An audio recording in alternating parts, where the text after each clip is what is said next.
আসসালামু আলাইকুম। আপনাদের সকলকে আমি আমার ব্যক্তিগতভাবে আন্তরিক অভিনন্দন জানাচ্ছি। একটি কথা না বললেই তো নয়, আপনারা সকলেই জানেন 14ই ফেব্রুয়ারি এই দিনটি আমরা ভালোবাসা দিন হিসাবে পালন করি সকলে। এদিনে অনেকেই হয়তো বিবাহ বন্ধন বিচ্ছেদ হয়ে যায়, অনেকের হয়তো সম্পর্ক জোড়া লেগে যায়, অনেকে হয়তো আঘাত পেয়ে ফাঁসিতে তোলে।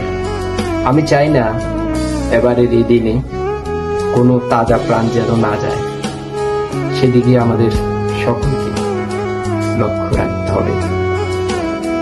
প্রতিটি অভিভাবককে আমি বলতে চাই, আপনারা শুনুন মন দিয়ে, আপনার সন্তানদেরকে ভালো করে বুঝিয়ে বলুন, এ তরুণ জীবনের যেন কোনো ক্ষতি না হয়।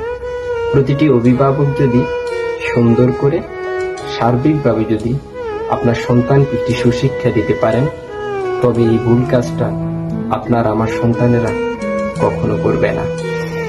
আপনারা জানেন এই যে সময়টা আমরা অতিবাহিত করতেছি, এখন